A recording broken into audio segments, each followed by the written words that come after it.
Linda, seja bem-vindo aí ao nosso canal. Vamos viver maçonaria. Esse amigo e irmão que nos fala, Jair Gomes. Meus irmãos, vou tentar ser bastante sucinto nesse vídeo de hoje, mas tem assunto que não dá pra gente falar em 5 minutos, né?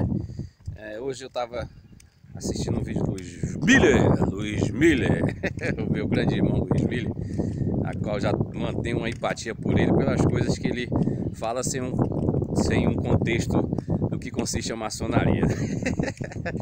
O assunto de hoje ele foi bastante infeliz. Infelizmente, eu não posso permitir que essas coisas que ele fala, até porque hoje, meus irmãos, ele é um grande influente aí digital, né? O que ele fala, as pessoas, principalmente os não maçons, vêm acreditar no que ele diz, né? Então, é necessário que a gente faça valer aquilo que a gente aprendeu na instituição, aquilo que a instituição disse para nós, a maçonaria em si disse para nós que a gente tem que combater a ignorância, a tirania, né, os preconceitos, os erros e buscar a verdade constantemente pelo meio da investigação constante, né?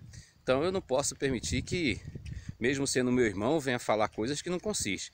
Primeira falácia que ele falou e que eu achei de uma arrogância grandiosa, não dá nem para medir. Se eu fosse medir de 0 a 1000, eu diria que era 1000. A arrogância e a prepotência de uma afirmação que ele fez em dizer que os irmãos de lojas independentes, que são oriundos do Grande Oriente do Brasil, ou seja, resolve viver maçonaria dentro de um contexto de forma independente, uma loja, e isso se estende para as potências maçônicas que não tem tratado de reconhecimento com o Grande Oriente do Brasil, que não esteja dentro desse conjunto. Ele chamou de selvagem, meus irmãos. Vê o absurdo, o cúmulo do absurdo.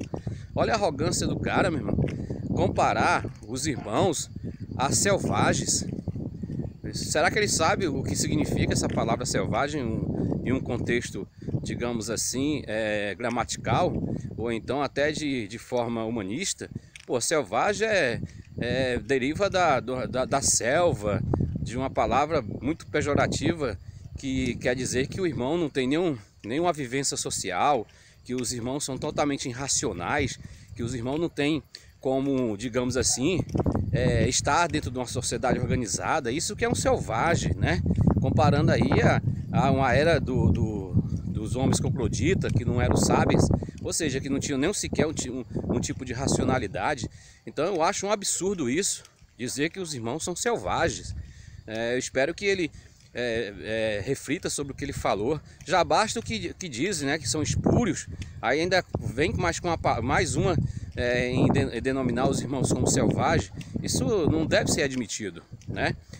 Não deve ser admitido. Ele tem direito de falar, claro, é um direito dele de se expressar de acordo com o que a consciência dele não acuse, né? Mas a gente não pode ouvir essas coisas e ficar calado, né? Selvagem deve ser ele, no caso, que desconhece o que consiste que é a selvageria, né? Então, meus irmãos, eu fico na obrigação de vir aqui e sair em defesa dos meus irmãos, né? Dos meus irmãos das lojas e das potências que não tem tratado de reconhecimento com os mesmos, quando a gente escuta um absurdo desse.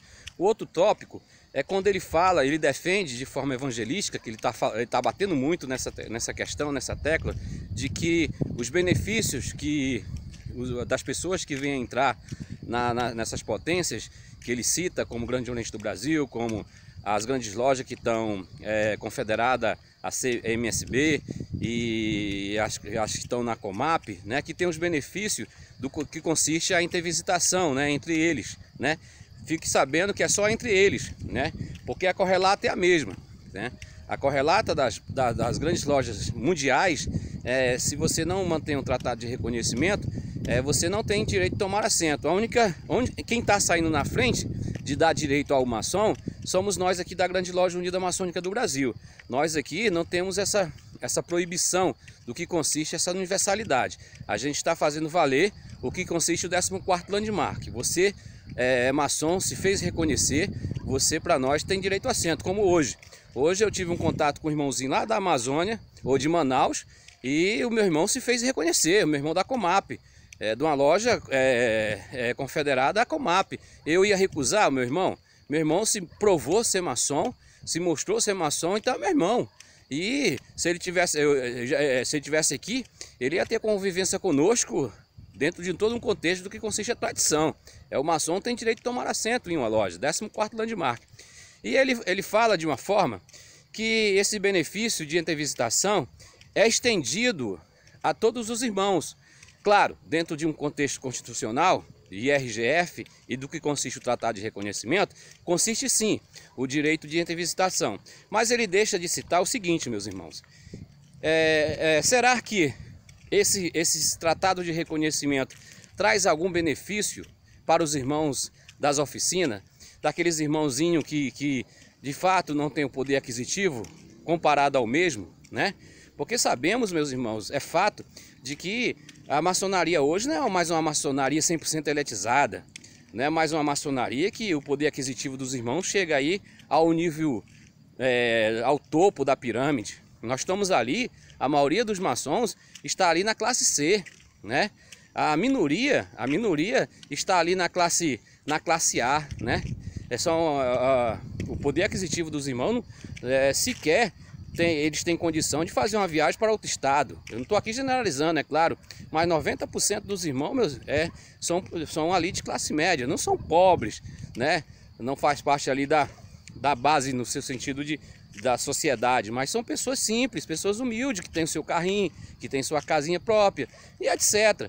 E então, esse benefício chega até você, meu irmãozinho da oficina, da lojinha aí, que você está aí no interior. Será que o que você ganha e quando você escuta que você tem direito de visitar a grande loja unida da Inglaterra, mas você nunca vai ter condições de fazer uma visita?